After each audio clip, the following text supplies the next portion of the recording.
ಇವತ್ತಿನ ತರಗತಿ ಒಳಗಡೆ ಸಾರ್ವಜನಿಕ ಆಡಳಿತದ ಸಿದ್ಧಾಂತದ ಕುರಿತು ನೋಡೋಣ್ರಿ. ಇವತ್ತಿನ ತರಗತಿ ಒಳಗಡೆ ಸಾರ್ವಜನಿಕ ಆಡಳಿತದ ಸಿದ್ಧಾಂತದ ಕುರಿತು ಕೆಲವೊಂದಿಷ್ಟು ವಿಚಾರಗಳನ್ನ ನೋಡೋಣ. ಇದರಲ್ಲಿ ಪ್ರಮುಖವಾಗಿ ಬರ್ತಕ್ಕಂಥದ್ದು ಯಾವುದು ಅಂತಂದಾಗ ವೈಜ್ಞಾನಿಕ ನಿರ್ವಹಣಾ ಸಿದ್ಧಾಂತ ಅಂತ ಹೇಳಿ. ಸಾರ್ವಜನಿಕ ಆಡಳಿತ ಸಿದ್ಧಾಂತಗಳಲ್ಲಿ ಅತ್ಯಂತ ಪ್ರಮುಖವಾಗಿ ಬರ್ತಕ್ಕಂಥದ್ದು ಯಾವ್ದು? ವೈಜ್ಞಾನಿಕ ನಿರ್ವಹಣಾ ಸಿದ್ಧಾಂತ ಅಂತ ಹೇಳಿ. ಓಕೆ. ಸಾರ್ವಜನಿಕ ಆಡಳಿತ ಪದ್ಧತಿಯಲ್ಲಿ ಸಂಘಟನೆಯ ಬಗ್ಗೆ ಅಥವಾ ವ್ಯವಸ್ಥೆಯ ಬಗ್ಗೆ FW ಟೇಲರ್ ಅವರು ರೂಪಿಸಿರ್ತಕ್ಕಂಥ ವೈಜ್ಞಾನಿಕ ನಿರ್ವಹಣಾ ಸಿದ್ಧಾಂತವು ಪ್ರಥಮ ಮತ್ತು ಸುಸಂಬದ್ಧವಾದಂತ ಸಿದ್ಧಾಂತವಾಗಿದೆ.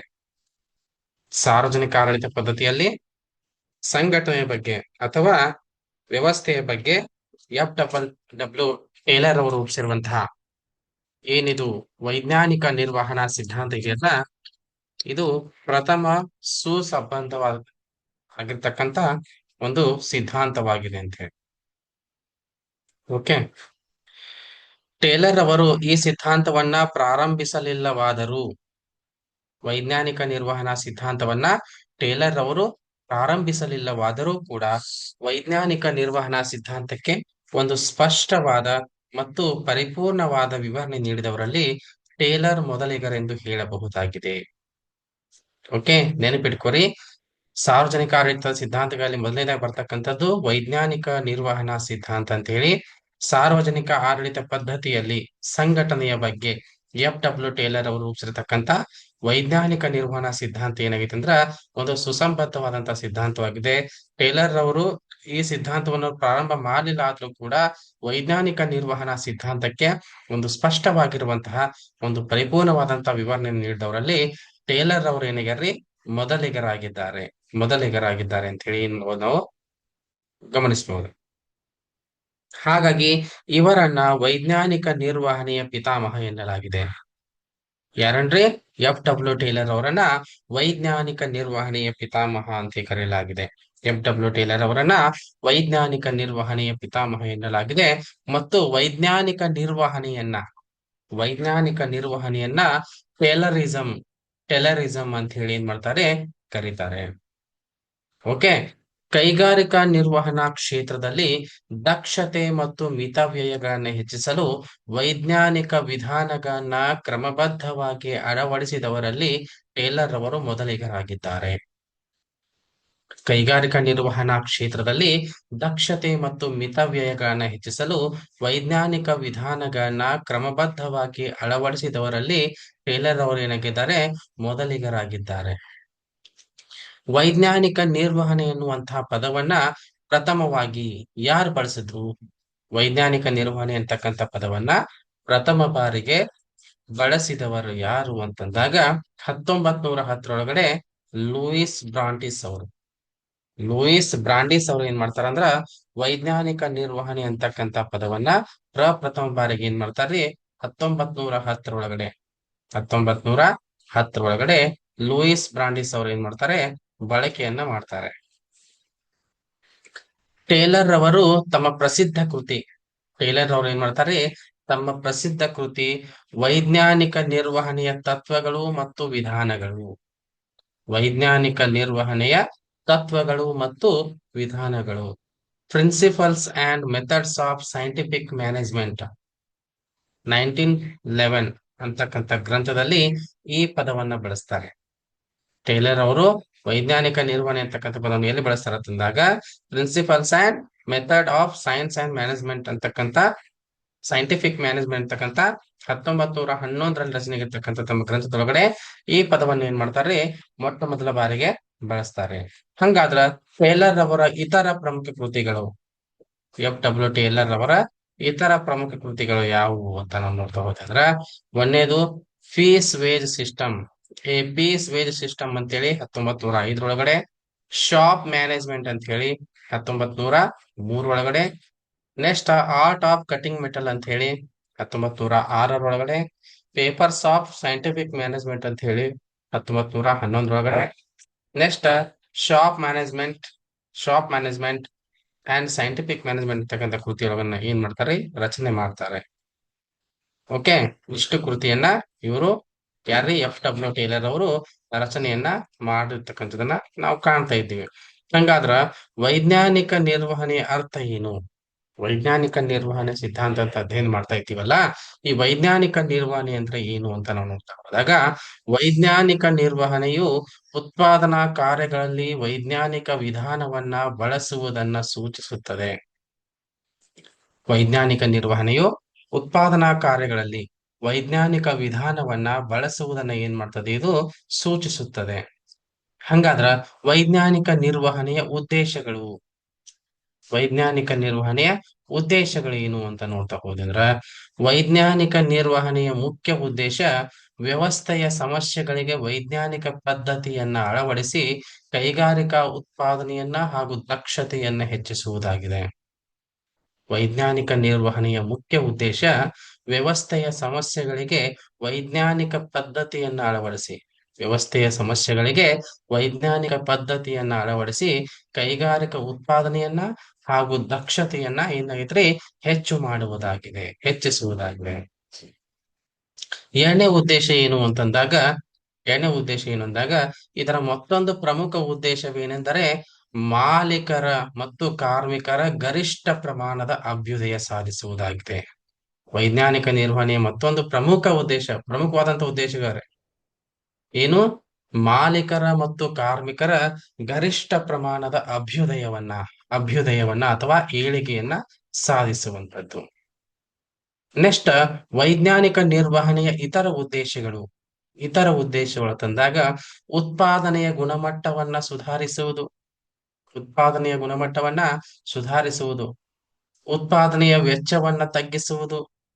ಉತ್ಪಾದನೆಯ ವೆಚ್ಚವನ್ನ ತಗ್ಗಿಸ್ತಕ್ಕಂಥದ್ದು, ಸಂಪನ್ಮೂಲಗಳ ಅಪವ್ಯಯವನ್ನ ತಡೆಗಟ್ಟುವುದು, ಕೆಲಸಗಾರರನ್ನ ವೈಜ್ಞಾನಿಕ ರೀತಿಯಲ್ಲಿ ನೇಮಿಸುವುದು. ಕೆಲಸಗಾರನ ಏನ್ ಮಾಡಿದ್ರೆ ವೈಜ್ಞಾನಿಕ ರೀತಿಯಲ್ಲಿ ನೇಮಕ ಮಾಡ್ತಕ್ಕಂಥದ್ದು, ಪ್ರೋತ್ಸಾಹದಾಯಕ ಕೂಲಿ ಕೊಟ್ಟು ಕಾರ್ಮಿಕರ ದಕ್ಷತೆಯನ್ನು ಹೆಚ್ಚಿಸ್ತಕ್ಕಂಥದ್ದು.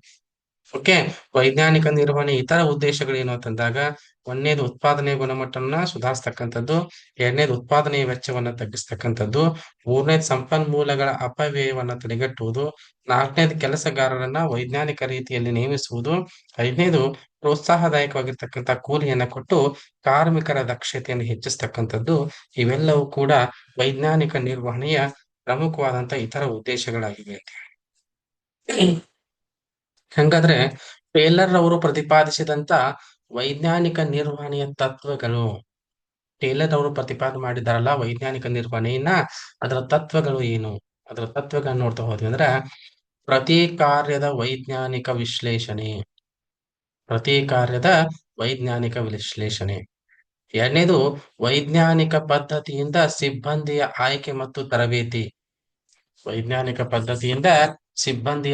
ಮತ್ತು ತರಬೇತಿ ಅಂತಕ್ಕಂಥದ್ದು.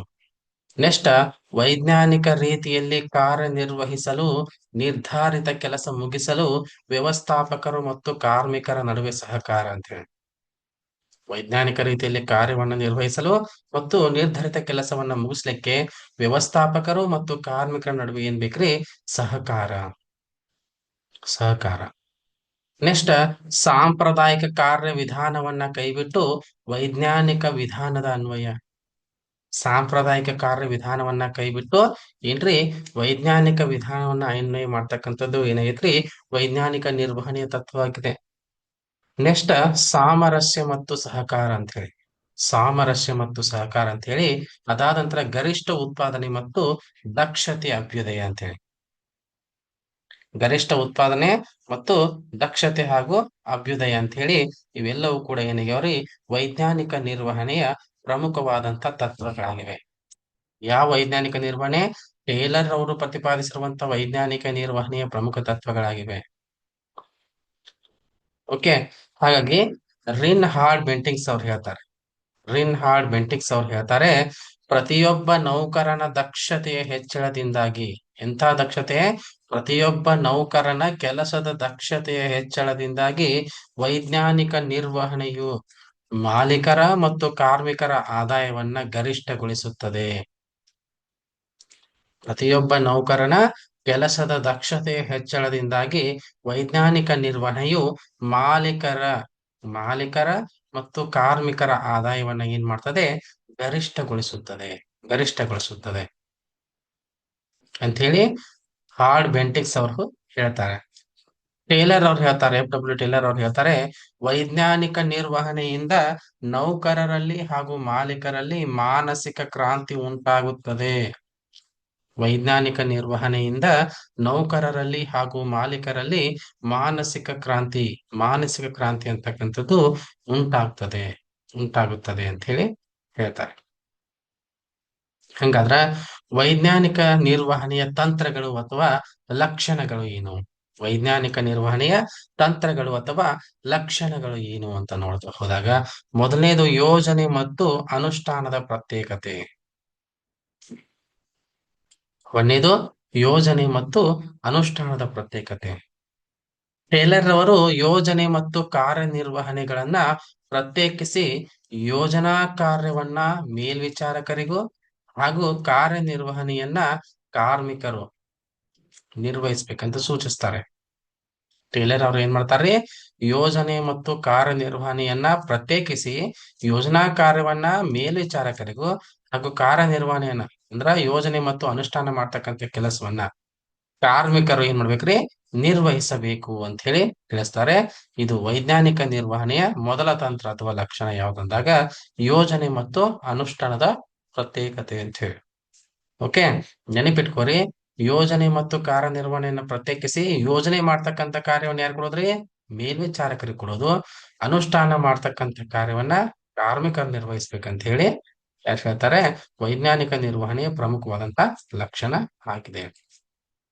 ಇನ್ನು ಎರಡನೇದ ಕಾರ್ಯಾತ್ಮಕ ಮೇಲ್ವಿಚಾರಕತ್ವ ಅಂತ ಹೇಳಿ.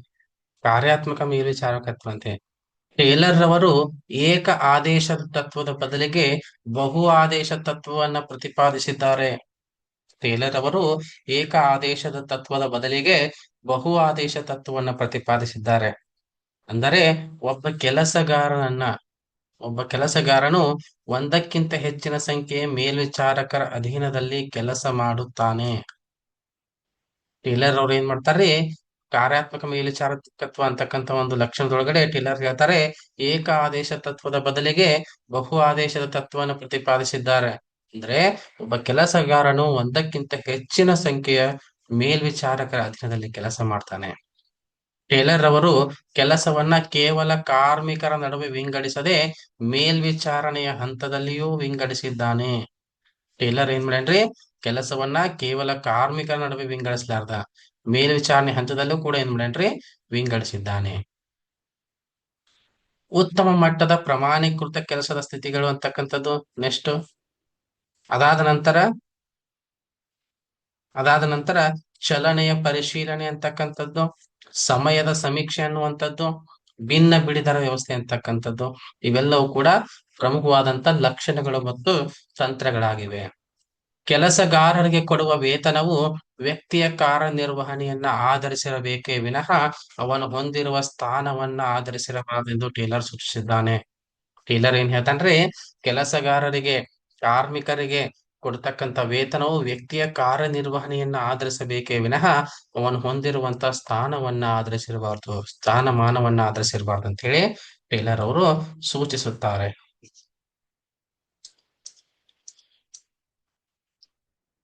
ಓಕೆ, ಇನ್ನ ಟೇಲರ್ ಅವರ ವೈಜ್ಞಾನಿಕ ನಿರ್ವಹಣೆ ಉಪಯುಕ್ತತೆ ಏನು? ವೈಜ್ಞಾನಿಕ ನಿರ್ವಹಣೆ ಉಪಯುಕ್ತತೆ ಅಂತಂದಾಗ ಕಾರ್ಯ ವಿಭಜನೆ ಮತ್ತು ತಜ್ಞತೆ ಸಾರ್ವಜನಿಕ ಆಡಳಿತ ವಿಜ್ಞಾನಕ್ಕೆ ಟೇಲರ್ನ ಮುಖ್ಯವಾದಂತ ಕೊಡುಗೆ. ಇಲ್ಲೇನ್ ಮಾಡ್ಯಾರ ಅವರು? ಕಾರ್ಯ ವಿಭಜನೆ ಮತ್ತು ತಜ್ಞತೆಯನ್ನ ಬಳಸಿಕೊಂಡಿದ್ದಾರೆ ಅಂತ ಹೇಳಿ ಹೇಳ್ಬೋದು. ಇನ್ ನೆಕ್ಸ್ಟ್ ಬರ್ತಕ್ಕಂಥದ್ದು ಯಾವ್ದಂದ್ರ ಸಾಂಪ್ರದಾಯಿಕ ವ್ಯವಸ್ಥಾ ಸಿದ್ಧಾಂತ. ಸಾಂಪ್ರದಾಯಿಕ ವ್ಯವಸ್ಥಾ ಸಿದ್ಧಾಂತ ಅಂತ ಹೇಳಿ, ಈ ಸಾಂಪ್ರದಾಯಿಕ ವ್ಯವಸ್ಥಾ ಸಿದ್ಧಾಂತವನ್ನ ಔಪಚಾರಿಕ ವ್ಯವಸ್ಥಾ ಸಿದ್ಧಾಂತ ಅಂತ ಹೇಳಿ, ನಿರ್ವಹಣಾ ಯಾಂತ್ರಿಕ ಪ್ರಕ್ರಿಯೆ ಪಂಥ ಅಂತ ಹೇಳಿ, ರಚನಾತ್ಮಕ ಸಿದ್ಧಾಂತ ಅಂತ ಹೇಳಿ, ಆಡಳಿತಾತ್ಮಕ ನಿರ್ವಹಣಾ ಸಿದ್ಧಾಂತ ಅಂತ ಹೇಳಿ, ಯಾಂತ್ರಿಕ ಸಿದ್ಧಾಂತ ಅಂತ ಹೇಳಿ ಕೂಡ ಏನ್ ಮಾಡ್ತಾರೆ?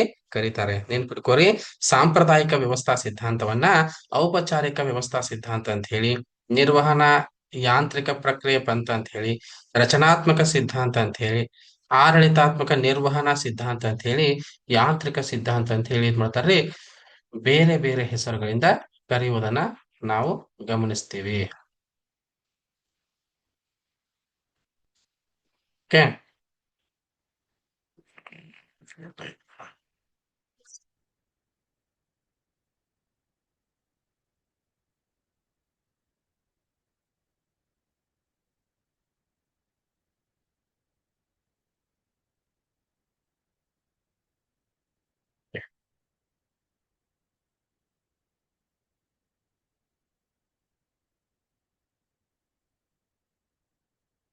ನೆಕ್ಸ್ಟ್, ಮಾರ್ಚ್ ಮತ್ತು ಸೈಮನ್ ಅವರು.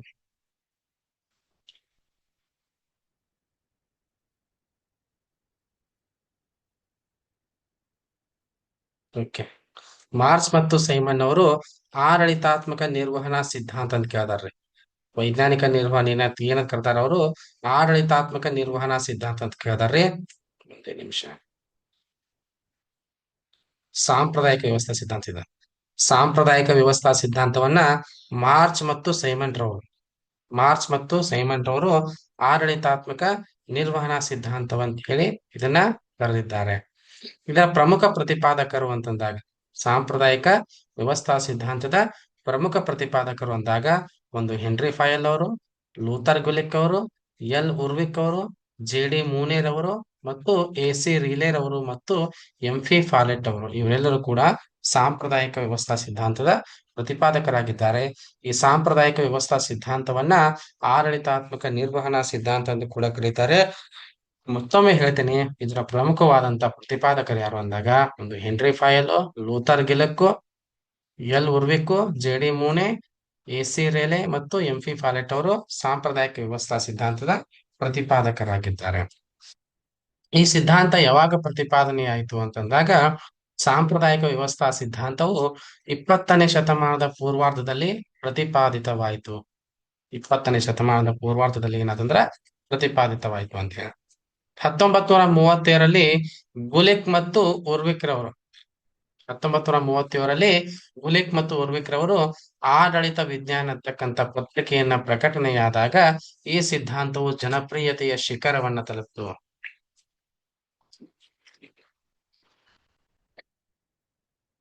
ಯಾವಾಗ್ರಿ? 1937 ಒಳಗಡೆ ಗುಲಿಕ್ ಮತ್ತು ಉರ್ವಿಕ್ ರವರು ಏನ್ ಮಾಡ್ತಾರಂದ್ರ ಆಡಳಿತದ ವಿಜ್ಞಾನ, ಅಡ್ಮಿನಿಸ್ಟ್ರೇಟಿವ್ ಸೈನ್ಸ್ ಅಂತಕ್ಕಂಥ ಒಂದು ಪತ್ರಿಕೆಯನ್ನ ಪ್ರಕಟಿಸಿದಾಗ ಈ ಸಿದ್ಧಾಂತದ ಜನಪ್ರಿಯತೆ ಏನಾಯ್ತು, ಶಿಖರವನ್ನ ತಲುಪ್ತು ಅಂತ ಹೇಳಿ ಹೇಳ್ತಾರೆ. ಹಂಗಾದ್ರ ಸಾಂಪ್ರದಾಯಿಕ ವ್ಯವಸ್ಥಾ ಸಿದ್ಧಾಂತದ ಮುಖ್ಯ ಸಾರಾಂಶ ಏನು ಅಂತ ನೋಡ್ತಾ ಹೋದಾಗ, ಮೊದಲನೇದಾಗಿ ವ್ಯವಸ್ಥೆಯ ತತ್ವಗಳ ನಿರೂಪಣೆ ಮಾಡುವುದಾಗಿದೆ. ಇದು ವ್ಯವಸ್ಥೆಯ ತತ್ವಗಳ ನಿರೂಪಣೆ ಮಾಡುವುದಾಗಿದೆ. ಎರಡನೇದು, ಈ ಸಿದ್ಧಾಂತವು ವ್ಯವಸ್ಥೆಯ ಔಪಚಾರಿಕ ರಚನೆಗೆ ಹೆಚ್ಚು ಒತ್ತು ನೀಡುತ್ತದೆ. ಸಾಂಪ್ರದಾಯಿಕ ವ್ಯವಸ್ಥಾ ಸಿದ್ಧಾಂತವು ವ್ಯವಸ್ಥೆಯ ಔಪಚಾರಿಕ ರಚನೆಗೆ ಏನ್ ಮಾಡ್ತದೆ, ಹೆಚ್ಚು ಒತ್ತನ್ನ ಕೊಡ್ತದೆ. ವ್ಯವಸ್ಥೆಯ ರಚನೆಗೆ ಕೆಲವೊಂದು ಪ್ರಮುಖ ತತ್ವಗಳಿದ್ದು ಅವುಗಳ ಆಧಾರದ ಮೇಲೆ ರಚನೆಯಾದರೆ ಮಾತ್ರ ಅದರ ಉದ್ದೇಶಿತ ಗುರಿಯನ್ನು ಸಾಧಿಸಬಹುದು ಅಂತಕ್ಕಂಥದ್ದು ಈ ಸಿದ್ಧಾಂತದ ಪ್ರತಿಪಾದಕರ ಅಭಿಪ್ರಾಯ. ವ್ಯವಸ್ಥೆ ರಚನೆಗೆ ಏನೈತ್ರಿ, ಕೆಲವೊಂದು ಪ್ರಮುಖ ತತ್ವಗಳಿದಾವೆ, ಅವುಗಳ ಆಧಾರದ ಮೇಲೆ ರಚನೆಯಾದರೆ ಮಾತ್ರ ಅದರ ಉದ್ದೇಶದ ಗುರಿಯನ್ನ ಸಾಧಿಸಬಹುದು ಅಂತಕ್ಕಂಥದ್ದು ಏನೈತೆ ಅಂದ್ರ ಈ ಸಿದ್ಧಾಂತದ ಪ್ರತಿಪಾದಕರ ಅಭಿಪ್ರಾಯವಾಗಿತ್ತು. ಓಕೆ.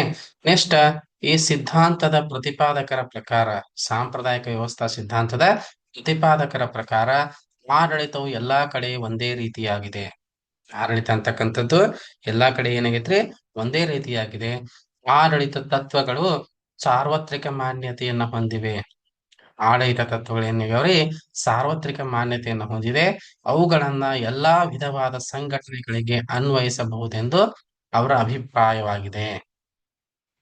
ಓಕೆ. ಏನಾಗೈತ್ರಿ, ಆಡಳಿತ ತತ್ವಗಳು ಸಾರ್ವತ್ರಿಕ ಮಾನ್ಯತೆಯನ್ನು ಹೊಂದಿವೆ, ಅವುಗಳನ್ನು ಎಲ್ಲಾ ವಿಧವಾದ ಸಂಘಟನೆಗಳಿಗೆ ಅನ್ವಯಿಸಬಹುದು ಅಂತಕ್ಕಂಥದ್ದು ಅದನ್ನ ಪ್ರತಿಪಾದನೆ ಮಾಡತಕ್ಕಂಥವರ ಅಭಿಪ್ರಾಯವಾಗಿತ್ತು.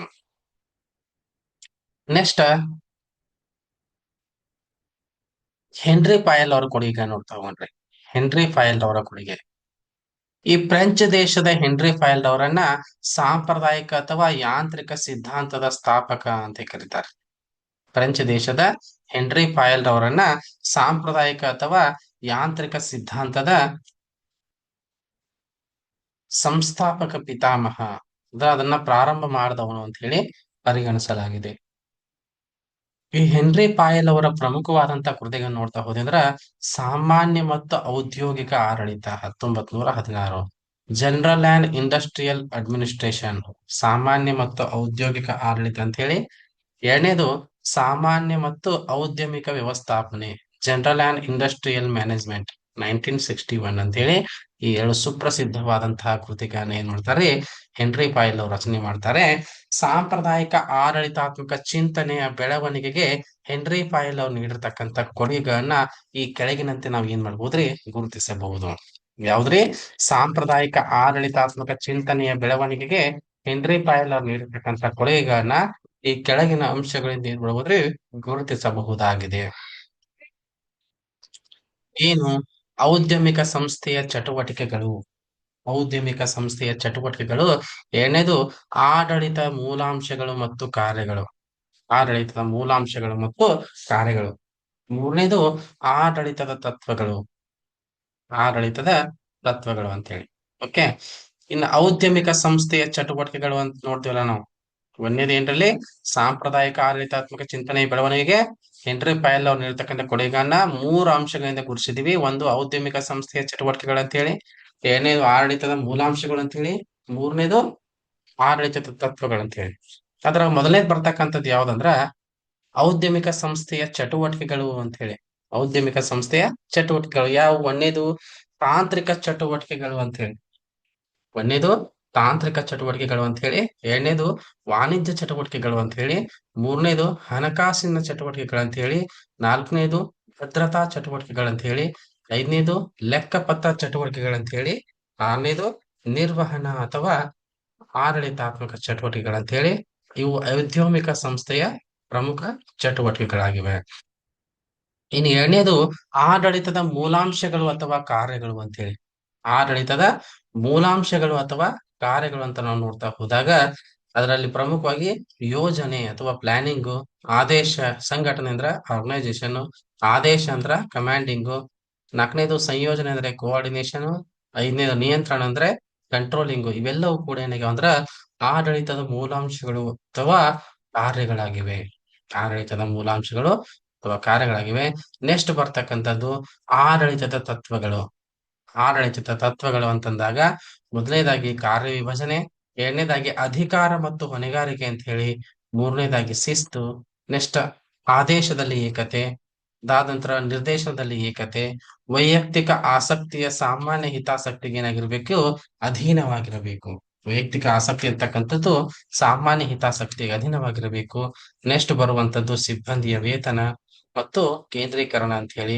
ಇದಾದ ನಂತರ ಬರ್ತದೆ ಮತ್ತೆ ಯಾವುದು ಅಂತಂದಾಗ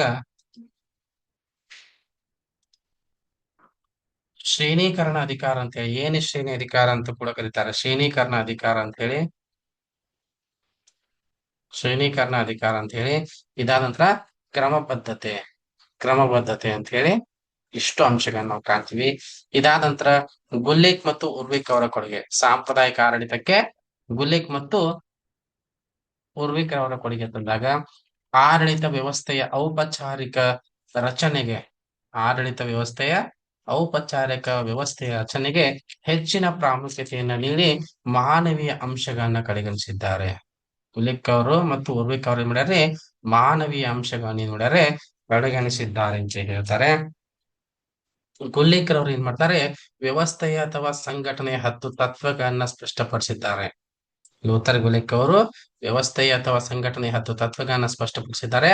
ಅವು ಯಾವ ಅಂದಾಗ ಮೊದಲನೇದು ಕಾರ್ಯ ವಿಭಜನೆ ಅಥವಾ ಪ್ರಾವೀಣ್ಯತೆ ಅಂತ ಹೇಳಿ, ಎರಡನೇದು ವಿಭಾಗೀಕರಣ ಅಂತ ಹೇಳಿ, ಮೂರನೇದು ಶ್ರೇಣಿಯ ಮೂಲಕ ಸಂಯೋಜನೆ ಅಂತ ಹೇಳಿ, ನಾಲ್ಕನೇದು ವಿಚಾರಗಳ ಸಂಯೋಜನೆ ಅಂತ ಹೇಳಿ, ಐದನೇದು ಕಮಿಟಿಗಳ ಮೂಲಕ ಸಂಯೋಜನೆ ಅಂತ ಹೇಳಿ, ಆರನೇದು ವಿಕೇಂದ್ರೀಕರಣ ಅಂತ ಹೇಳಿ, ಏಳನೇದು ಆದೇಶದ ಏಕತೆ ಅಂತ ಹೇಳಿ, ಎಂಟನೇದು ಸಲಹಾ ಮತ್ತು ಕಾರ್ಯನಿರ್ವಾಹಕ ವರ್ಗ ಅಂತ ಹೇಳಿ, ಒಂಬತ್ತನೇದು ನಿಯೋಜನೆ, ಹತ್ತನೇದು ನಿಯಂತ್ರಣ ವ್ಯಾಪ್ತಿ.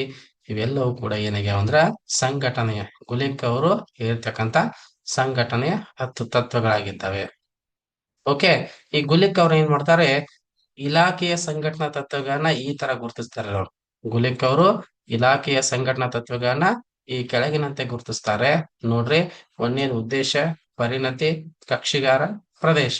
ಗುಲಿಕ್ ಅವ್ರು ಏನ್ ಮಾಡ್ತಾರೆ, ಇಲಾಖೆಯ ಸಂಘಟನಾ ತತ್ವಗಳನ್ನ ಈ ಕೆಳಗಿನಂತೆ ಗುರುತಿಸ್ತಾರೆ. ಮೊದಲನೇದು ಉದ್ದೇಶ, ಎರಡನೇದು ಪರಿಣತಿ, ಮೂರನೇ ಕಕ್ಷಿಗಾರ, ನಾಲ್ಕನೇದು ಪ್ರದೇಶ ಅಂತ ಈ ತರ ಏನ್ ಮಾಡ್ತಾರೋ ಗುರುತಿಸುವಂತಹ ಕೆಲಸವನ್ನ ಮಾಡ್ತಾರೆ. ಓಕೆ, ನಿಮಗೆ ಈಗಾಗಲೇ ಹಿಂದೆ ಹೇಳಿದ್ದೇವೆ, ಗುಲಿಕ್ ಅವರು ಆಡಳಿತದ ಇವು ಕಾರ್ಯಗಳನ್ನ ಪೋಸ್ಟ್ಕಾರ್ ಅಂತಕ್ಕಂಥ ಪದದ ಮೂಲಕ ಗುರುತಿಸಿದ್ದಾರೆ. ಅದರಲ್ಲಿ ಪಿ ಅಂದ್ರೆ ಪ್ಲಾನಿಂಗ್ ಅಥವಾ ಯೋಜನೆ, ಓ ಅಂತ ಆರ್ಗನೈಸೇಷನ್ ಅಥವಾ ಸಂಘಟನೆ, ಎಸ್ ಅಂದಾಗ ಸ್ಟಾಫಿಂಗ್ ಅಥವಾ ಸಿಬ್ಬಂದಿ ನೇಮಕ, ಡಿ ಅಂದ ಡೈರೆಕ್ಷನ್ ಅಥವಾ ನಿರ್ದೇಶನ, ಕೋ ಅಂದ್ರೆ ಕೋಆರ್ಡಿನೇಷನ್ ಅಥವಾ ಸಂಯೋಜನೆ ಅಂತ ಹೇಳಿ, ಆರ್ ಅಂದ್ರೆ ರಿಪೋರ್ಟಿಂಗ್ ಅಥವಾ ವರದಿ ಅಂತ ಹೇಳಿ, ಬಿ ಅಂದ್ರೆ ಬಡ್ಜೆಟಿಂಗ್ ಅಂತ ಹೇಳಿ ಅಥವಾ ಆಯವ್ಯಯವನ್ನ ಸಿದ್ಧಪಡಿಸ್ತಕ್ಕಂಥದ್ದು. ಇದಾದ ನಂತರ ಅತ್ಯಂತ ಪ್ರಮುಖವಾಗಿ ನಾವು ಅಧ್ಯಯನ ಮಾಡ್ತಕ್ಕಂಥದ್ದು ಯಾವುದು ಅಂತಂದಾಗ, ಉರ್ವಿಕ್ ರವರು ಸಂಘಟನೆ 8 ತತ್ವಗಳನ್ನ ತಿಳಿಸ್ಕೊಡ್ತಾರೆ. ಉರ್ವಿಕ್ ಅವ್ರು ಏನ್ ಮಾಡ್ತಾರೆ, ಸಂಘಟನೆಯ 8 ತತ್ವಗಳನ್ನ ಗುರುತಿಸ್ಕೊಡ್ತಾರೆ. ಅವು ಯಾವ ಅಂದಾಗ, ಒಂದನೇದು ಧ್ಯೇಯ ತತ್ವ, ಎರಡನೇದು ಅನುರೂಪತೆಯ ತತ್ವ, ಮೂರನೇದು ಹೊಣೆಗಾರಿಕೆಯ ತತ್ವ, ನಾಲ್ಕನೇದು ಶ್ರೇಣಿ ತತ್ವ, ಐದನೇದು ನಿಯಂತ್ರಣ ವ್ಯಾಪ್ತಿ ತತ್ವ, ಆರನೇದು ಕಾರ್ಯ ವಿಭಜನೆಯ ತತ್ವ, ಏಳನೇದು ಸಂಯೋಜನೆಯ ತತ್ವ, ಎಂಟನೇದು ವಿವರಣೆಯ ಸೂತ್ರ ಅಂತ ಹೇಳಿ ಇವೆಲ್ಲವನ್ನು ಕೂಡ ಉರ್ವಿಕ್ ಅವ್ರು ಏನ್ ಮಾಡ್ತಾರೆ, ಸಂಘಟನೆ 8 ತತ್ವಗಳು ಅಂತ ಹೇಳಿ ನಮಗೆ ತಿಳಿಸ್ಕೊಡ್ತಾರೆ. ಅದ್ರ ಜೊತೆಗೆ ಮೂನೆ ಮತ್ತು ರೀಲೇರವರ ಕೊಡುಗೆಯನ್ನ ನಾವು ನೋಡ್ತಾ ಹೋದ್ವಿ. ಓಕೆ, ಮೂನೆ ಮತ್ತು ರೀಲೇರವರ ಕೊಡುಗೆಯನ್ನು ಗಮನಿಸ್ತಾ ಹೋದ್ವಿ ಅಂದ್ರ, ಪ್ರಮುಖವಾಗಿ ಇವರಿಬ್ರು ಏನ್ ಮಾಡ್ತಾರ ಅಂದ್ರ 1931ರಲ್ಲಿ ಅಮೆರಿಕಾದಲ್ಲಿ ಸಾಂಪ್ರದಾಯಿಕ ವ್ಯವಸ್ಥಾ ಸಿದ್ಧಾಂತವನ್ನ ಮೂಲೆ ಮತ್ತು ರೀಲೆ ಅವರು ಏನ್ ಮಾಡ್ತಾರೋ ಮೊದಲಿಗೆ ಫಸ್ಟ್ ಟೈಮ್ 1931ರಲ್ಲಿ ಅಮೆರಿಕಾದಲ್ಲಿ ಸಾಂಪ್ರದಾಯಿಕ ವ್ಯವಸ್ಥಾ ಸಿದ್ಧಾಂತವನ್ನ ಮೂನೆ ಮತ್ತು ರೀಲೆ ಅವರು ಏನ್ ಮಾಡ್ತಾರ ಅಂದ್ರ ಮೊಟ್ಟ ಮೊದಲ ಬಾರಿಗೆ ಪ್ರತಿಪಾದನೆ ಮಾಡುವಂತ ಕೆಲಸವನ್ನ ಮಾಡ್ತಾರೆ. ಹಾಗಾದ್ರೆ ಮೂನೆ ಮತ್ತು ರೀಲೆರವರು ಪ್ರತಿಪಾದಿಸಿರುವಂತ ಆಡಳಿತದ 4 ತತ್ವಗಳು ಯಾವುವು? ಮೂನೆ ಮತ್ತು ರೀಲೆರವರು ಪ್ರತಿಪಾದಿಸಿರುವಂತಹ ಆಡಳಿತದ 4 ತತ್ವಗಳು ಯಾವುವು ಅಂದಾಗ, ಮೊದಲನೇದು ಸಂಯೋಜನೆ, ಎರಡನೇದು ಅಧಿಕಾರ ಶ್ರೇಣಿ ಸೂತ್ರ ತತ್ವ, ಮೂರನೇದು ಕಾರ್ಯಾತ್ಮಕ ಭೇದ ತತ್ವ, ನಾಲ್ಕನೇದು ಕಾರ್ಯನಿರ್ವಾಹಕ ಮತ್ತು ಸಲಹಾ ವರ್ಗ. ಇದಾನಂತರ ಸಾಮಾನ್ಯ ಉದ್ದೇಶ ಸಾಧನೆಗಾಗಿ ಏಕರೂಪದ ಕಾರ್ಯನಿರ್ವಹಿಸಲು ಸಾಮೂಹಿಕ ಚಟುವಟಿಕೆಗಳನ್ನ ಸುವ್ಯವಸ್ಥಿತವಾಗಿ ಸಂಘಟಿಸುವುದೇ ಸಂಯೋಜನೆ ಅಂತ ಹೇಳಿ ಮೂನೆ ಮತ್ತು ರೀಲೆರವರು ಹೇಳ್ತಾರೆ. ಏನಂತ ಹೇಳಿ, ಸಾಮಾನ್ಯ ಉದ್ದೇಶದ ಸಾಧನೆಗಾಗಿ ಏಕರೂಪದ ಕಾರ್ಯನಿರ್ವಹಿಸಲು ಸಾಮೂಹಿಕ ಚಟುವಟಿಕೆಗಳನ್ನ ಸುವ್ಯವಸ್ಥಿತವಾಗಿ ಸಂಘಟಿಸುವುದೇ ಸಂಯೋಜನೆ ಅಂತ ಏನ್ ಮಾಡ್ತಾರೆ, ಮೂನೆ ಮತ್ತು ರೀಲೆರವರು ತಿಳಿಸಿಕೊಡುವಂತ ವ್ಯವಸ್ಥೆಯನ್ನ ಮಾಡ್ತಾರೆ. ಇದೆಲ್ಲವೂ ಕೂಡ ಏನೈತೆ ನಿಮಗ ಇಂಪಾರ್ಟೆಂಟ್ ಆಗಿರುವಂತ ಚಾಪ್ಟರ್ ಸಾರ್ವಜನಿಕ ಆಡಳಿತ ಒಳಗಡೆ. ಓಕೆ, ಮತ್ತೆ ಏನ್ ಮಾಡ್ರಿ, ಮುಂದಿನ ತರಗತಿ ಒಳಗಡೆ ಮತ್ತೊಂದು ವಿಷಯದ ಜೊತೆಗೆ ನಾನು ನಿಮ್ ಮುಂದೆ ಬರ್ತೀನಿ.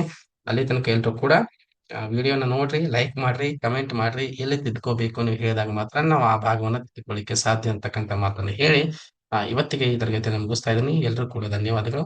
Good evening.